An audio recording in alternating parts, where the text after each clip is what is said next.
সেই মিম যেখানে প্রধানমন্ত্রীকে কুরুচিকর আক্রমণ করা হচ্ছে সেই মিম নিয়ে দাঁড়িয়েছিলেন, চশমা ছিল না বলে তিনি বুঝতেই পারেননি মিমটি কী ছিল, তিনি এই আখ্যা দিলেন। চশমা ছাড়া গেছিলাম সানগ্লাস পরে, আর ওই ভিড়ের মধ্যে ওইটুকু একটা পোস্টারে আমার মোদিজির বিলো দ্য বেল্টের দিকে আমার চোখটা যায়নি। কি করব বলুন তো। শ্রীলেখা মিত্রর এই যে মিম হাতে নিয়ে যে ছবি, সেই ছবির বিরুদ্ধে এফআইআর করেছেন কেয়া ঘোষ। দেশের প্রধানমন্ত্রীকে এরকম বিকৃত ছবি, রুচিকর ছবি, তার বিরুদ্ধে আজকে আমরা থানায় এফআইআর করতে এসেছি। বাম নয়, ভাম ছাত্র সংগঠন যারা রয়েছে, যারা পথে নেমেছিল, তারা নিজেদের মোটিভ ভুলে গিয়েছে এবং ছাত্রদের কেরিয়ার নিয়ে, তাদের ভবিষ্যৎ নিয়ে রীতিমতো মজার পরিবেশ তৈরি করেছিল।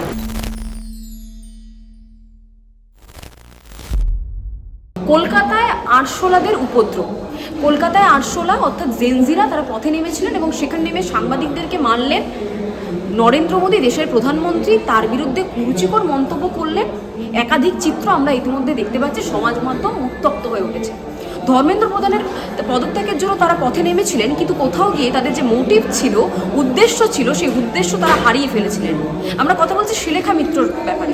তিনি বাম সংগঠনের সাথে ওতপ্রোতভাবে জড়িত রয়েছে। আমরা জানি, তার পোস্ট দেখি আমরা। আরজি করের সময় তিনি পথে নেমেছিলেন এবং কুকুরপ্রেমী তিনি রয়েছেন, পশুপ্রেমী রয়েছেন, বারবার পথে নেমেছেন তিনি, সব কিছু রয়েছে, ব্যক্তিগত তার মতামত রয়েছে। কিন্তু তিনি এই জেনজিদের সমর্থনের জন্য দেশের শিক্ষা ব্যবস্থার ভঙ্গুর অবস্থা তুলে ধরার জন্য যখন পথে নামলেন, তিনি একটি ভুল করে বসলেন। তিনি হাতে নিয়ে একটি ব্যানারের ছবি পোস্ট করলেন সমাজ মাধ্যমে। কি সেই ছবি? সেই ছবিতে আমার উইন্ডোতে আমি দেখাতে বলবো যে সেই ছবিতে কি রয়েছে এক্স্যাক্টলি। নরেন্দ্র মোদী দেশের প্রধানমন্ত্রী, তার একটি কার্টুন আকৃতির একটি ছবি যেখানে অশ্লীল একটি মন্তব্য করা হয়েছে। এবং শ্রীলেখা মিত্র তিনি প্রথমের দিকে বুক চওড়া করে যে মিম নিয়ে তিনি দাঁড়িয়েছিলেন, জেনজিদের জন্য পথে নেমেছিলেন, সেটা নিয়ে তিনি যখন সাহস নিয়ে বারবার দেশবিরোধী কমেন্ট করছেন, দেশবিরোধী পোস্ট করছেন, তার মধ্যেই তার এই মিম হাতে নিয়ে যে ছবি, সেই ছবির বিরুদ্ধে ভারতীয় জনতা পার্টির যারা বাংলায় নেত্রীরা রয়েছেন তারা সামিল হয়েছেন শ্রীলেখা মিত্রর এগেনস্টে। আমরা কি দেখলাম? আমরা দেখলাম শ্রীলেখা মিত্রর এই যে মিম হাতে নিয়ে যে ছবি, সেই ছবির বিরুদ্ধে এফআইআর করেছেন কেয়া ঘোষ। কেয়া ঘোষ বিজেপি নেত্রী, তিনি বিজেপি নেত্রী হওয়ার আগে সাংবাদিক ছিলেন এবং সেই কেয়া ঘোষ আনন্দপুর থানায় গিয়ে শ্রীলেখা মিত্রর নামে একটি এফআইআর করে বসলেন। কিয়াদি, কিছুদিন আগে আমরা দেখলাম জেনজি কাম বামফ্রন্টের ছাত্র সংগঠন মিলে একটা মিছিল করা হয়েছিল, যেখানে পুলিশের ওপরেও পাথর ছোড়াছুড়ি করা হয়েছে এবং সাংবাদিককে রাস্তায় ফেলে মারা হয়েছে। আপনিও সাংবাদিক ছিলেন এবং আজকে দেখা গেল যে আপনি আনন্দপুরে গিয়ে শ্রীলেখা মিত্র, যিনি টলিউডের একজন অ্যাক্ট্রেস রয়েছেন, তার বিরুদ্ধে একটা অভিযোগ দায়ের করেছেন। এই সমস্ত কিছু নিয়ে একটু যদি বিবরণ দেন। প্রথম কথা, যেগুলোকে তোমরা জেনজি বলছো, এগুলো হচ্ছে সব গেঞ্জি। যারা প্রকৃত জেনজি, খোঁজ নিয়ে দেখো, তারা ইতিমধ্যে নিট পরীক্ষা দিয়েছে বা যে কোনো তারা কম্পিটিটিভ পরীক্ষা দিচ্ছে, পড়াশোনা করছে, দেশের কিভাবে সম্মান তুলে ধরবে সারা বিশ্বের মাঝে, নিজের বাবা মায়ের মুখ উজ্জ্বল করবে, সেটা নিয়ে চিন্তা ভাবনা করছে। তারা দেশের প্রধানমন্ত্রীকে বাপ্পান্ত করছে না, নোংরামিও করছে না, সাংবাদিকদের আক্রান্তও করছে না, বা মহিলা সাংবাদিক, তোমাদের মতন যারা মহিলা সাংবাদিক, তাদের হেনস্থাও করছে না। এক নম্বর। আর দ্বিতীয় হচ্ছে যে দেশের মাননীয় প্রধানমন্ত্রী, তাকে নিয়ে এরকম কুরুচিকর পোস্টার, এবং পরবর্তীকালে শ্রীলেখা মিত্র নাকি বলছেন যে আমি সানগ্লাসটা পরেছিলাম বলে দেখতে পাইনি, কখনো বলছেন বুঝতে পারিনি, কখনো বলছেন কোন দিকে তাকাবো তাহলে। এবং যার যেদিকে নজর সে সেদিকেই তাকাবে, যার নিজের নজর নিম্নগামী সে নিচের দিকেই তাকাবে স্বাভাবিকভাবে। কিন্তু সানগ্লাসে যদি ছবিটা দেখো, চোখ তো দিব্যি মানে কপালে উঠে গেছে আমার ছবিটা দেখে। প্রথম কথা, নোংরা পোস্টার, আর উনি সানগ্লাসটাও তো কপালের উপরে, সানগ্লাসের সঙ্গে সঙ্গে চোখটাও উপরে উঠে গেছিল। আমি জানি না। আর এই যে ভিকটিম কার্ড খেলা বন্ধ হোক, প্রয়োজন হলে এই মুহূর্তে এফআইআর করেছি, গ্রেপ্তারের দাবি জানিয়েছি, প্রয়োজন হলে আমরা আরো ওনার বাড়ির সামনে গিয়ে বলবো যে উনি প্রথম ক্ষমা চান, আর গ্রেপ্তার উনি যাই করুন না কেন, যতই কিছু বলুন না কেন, ইনিয়ে বিনিয়ে মিনিয়ে কোন রকম ওকে ছাড়া যাবে না। এইরকম মানে কুরুচিকর পোস্টার উনি প্রদর্শন করেছেন, তার জন্য দৃষ্টান্তমূলক সাজার বা শাস্তির দাবি জানাচ্ছি। দিদি, আপনিও মানে কার্যত দেখা গেলে একজন জেনজির মা। আপনি সংবাদ মাধ্যমের সাথে দীর্ঘদিন যুক্ত ছিলেন, এখন বিজেপি নেত্রী হিসেবে রয়েছেন। জেনজিদের যে এই প্রোটেস্ট কলকাতাতে নেমেছিল, যাকে প্রোটেস্ট আখ্যা দেওয়া হয়েছে, সেটা আদতে কি প্রোটেস্ট বলে আপনি মনে করেন? মানে এই ধরনের যে তুমি কোথায় জেনজি দেখছো গো? এই যে যাদের ছবি দেখা যাচ্ছে, আকরামুল, আশরাফারুল, 40 বছর, 43 বছর, আমি যে লিস্টটা পেয়েছি, যেগুলো সংবাদ মাধ্যমে দেখতে পাচ্ছি, তোমাদের মতন দায়িত্বশীল সংবাদ মাধ্যম যেগুলো পেশ করছে, সেখানে আমরা দেখতে পাচ্ছি যে 11 জনকে প্রাথমিকভাবে গ্রেপ্তার করা হয়েছিল। এরা কে জেনজি? এরা কজন নিট পরীক্ষা দিচ্ছে? নিট বাদ দাও, যে কোনো কম্পিটিটিভ পরীক্ষা দিচ্ছে কজন? এটা হচ্ছে এদের দেশ বিরোধী চক্রান্ত, এবং সেখানে রয়েছে কিছু বামপন্থী এবং উগ্র বামপন্থী, যারা এই হিড়িকে আবার তাদের রাজনৈতিক রুটি সেঁকতে ব্যস্ত। বলছে আজাদি, কিসের থেকে আজাদি? যদি আজাদি এত দরকার হয়, যেই দেশে তোমরা আজাদিতে থাকতে পারবে সেই দেশে চলে যাও। ভারতকে অন্তত আমাদের এই যন্ত্রণা থেকে আমাদের আজাদ করে দাও, আমাদের কিছু পাপ পিতে হোক। এগুলো মানে কি বলবো, বোঝা ছাড়া কিছু না, দেশের বোঝা এগুলো। দেশের খাবে, দেশের পড়বে, আবার দেশকে বলবে আজাদি করা, দেশের প্রধানমন্ত্রীকে অপমান করা, এগুলো অনেক হয়েছে, আর বরদাস্ত নয়। দিদি, শ্রীলেখা মিত্র যোগাযোগ করার চেষ্টা করেছিল কি কোনোভাবে? না, কিসের জন্য? উনি যোগাযোগ করলেই বা আমি ওনার ফোন ধরবো কেন? আমার দরকার নেই তো। আমার দরকার হচ্ছে, আমি আইনের দ্বারস্থ হয়েছি, আমি থানার কাছে গেছি, এবং তোমাদের মাধ্যমে আমি মাননীয় মুখ্যমন্ত্রীর কাছে আর্জি জানাবো, ঠিক যেভাবে যে বাদরগুলোকে আপনি কঠোর ভাবে দমন করছেন, গুন্ডা দমন একটা করছেন, শ্রীলেখা মিত্রকেও সেভাবে গ্রেপ্তার করুন। আমরা গতকাল দেখেছিলাম আরেক বামপন্থী, আরেকজন সে মাননীয় প্রধানমন্ত্রীর ছবিকে আগুন লাগিয়ে সেই আগুনে সিগারেট জ্বালিয়ে যে কুরুচিকর যে ছবিটা, তাকেও গ্রেপ্তার হয়েছে। আমি চাই শ্রীলেখা মিত্র ইজ এ রিপিট অফেন্ডার, এনাকেও গ্রেপ্তার করা হোক।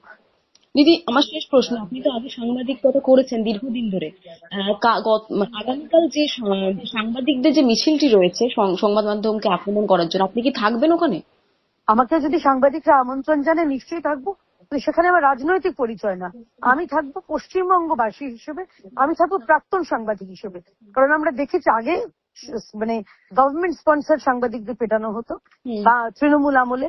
পরবর্তীকালে আমরা কি দেখলাম, যে এই রাজ্যে এই সব যারা আরশোলা, ছারপোকা, তেলাপোকা, টিকটিকি, এরা একদম টার্গেট করে করে সাংবাদিকদের পেটাচ্ছে। কারণ সাংবাদিকরা অপ্রিয় প্রশ্ন করছে, সাংবাদিকরা জিজ্ঞেস করছে যেটা কোন ধরনের প্রোটেস্ট। ইতিমধ্যে নিট পরীক্ষা একটা ত্রুটি হয়েছিল, যারা পেছনে ছিল তাদের গ্রেপ্তার।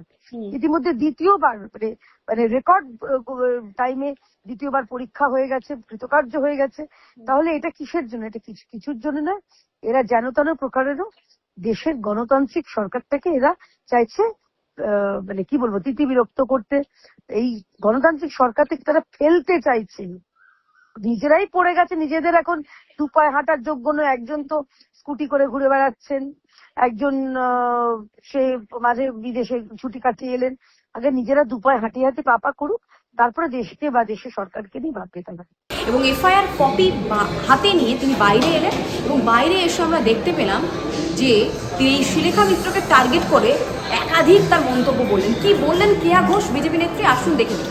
শ্রীলেখা মিত্রর বিরুদ্ধে, অভিনেত্রী শ্রীলেখা মিত্র, এবং তিনি যেভাবে একটা কুরুচিকর ছবি নিয়ে প্রদর্শন করছে, এটা নির্লজ্জভাবে, গেতো হাসি হেসে, এবং দেশের প্রধানমন্ত্রীকে এরকম বিকৃত ছবি, কুরুচিকর ছবি, তার বিরুদ্ধে আজকে আমরা থানায় এফআইআর করতে এসেছি। আমার সঙ্গে রয়েছেন আমাদের মন্ডল প্রেসিডেন্ট মাননীয় অরুণ বিষয় মহাশয়, রয়েছেন এই জেলার আমার অন্য অনেক কার্যকর্তারা, এই মন্ডলের কার্যকর্তারা, এবং সমস্ত রাষ্ট্রবাদী মানুষ রয়েছেন। সবাই নিয়ে আমরা এসেছি। প্রয়োজন পড়লে আমাকে দিয়ে এই মন্ডলে শুরু হলো, প্রয়োজন পড়লে আমরা যতজন এসেছি প্রত্যেকে একটা করে এফআইআর হবে। শ্রীলেখা মিত্রকে গ্রেপ্তার জানানো হবে আনন্দপুর থানায়। আপনারা এত সময় দেখছিলেন যে কেয়া ঘোষ, যিনি বিজেপি নেত্রী রয়েছেন এবং প্রাক্তন সংবাদকর্মী ছিলেন, তিনি কি কি ধারায় ঠিক এফআইআর করেছেন এই শ্রীলেখা মিত্র, যারা দেশ বিরোধী মন্তব্য করেন, যারা দেশের ছাত্রদের ভবিষ্যতের জন্য পথে নেমে কোথাও গিয়ে ভুলে যান যে তাদের মোটিভটা কী ছিল। তাদের এই শিক্ষা ব্যবস্থাকে শিক্ষা ব্যবস্থার পরিকাঠামোকে মজবুত করার যে মোটিভ, সেই মোটিভটা পথে নেমে কুরুচিকর মন্তব্য এবং পার্টিকুলার দেশের প্রধানমন্ত্রীকে অ্যাটাক করে আমরা দেখেছি বারবার তাদের মোটিভ পাল্টে যেতে। এবং সেই প্রসঙ্গে কেয়া ঘোষ, তিনি যেমন আনন্দপুর থানায় কমপ্লেন করেছেন, এফআইআর করেছেন, শুধুমাত্র কেয়া ঘোষ নয়, বিজেপির একাধিক কর্মী বিভিন্ন জেলাতে এই যে শ্রীলেখা মিত্র রয়েছেন বাম টলিউড অভিনেত্রী, তার বিরুদ্ধে একাধিক জায়গায় মামলা করা হয়েছে।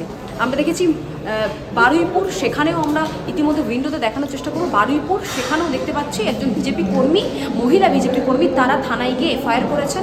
অঙ্কন দত্ত বিজেপি মুখপাত্র, তিনিও শিলেখা মিত্রর বিরুদ্ধে কমপ্লেন করেছেন। কিন্তু এই যে কমপ্লেন, একাধিক ধারায় কমপ্লেন করা হচ্ছে এবং শিলেখা মিত্র ইতিমধ্যে সমাজ মাধ্যমে চর্চার বিষয় যখন হয়ে উঠেছেন, তখন কোথাও গিয়ে নরম সুরে শিলেখা মিত্র একটি ভিডিও বার্তা পোস্ট করলেন। কি ভিডিও বার্তা পোস্ট করলেন আসুন দেখে নিন।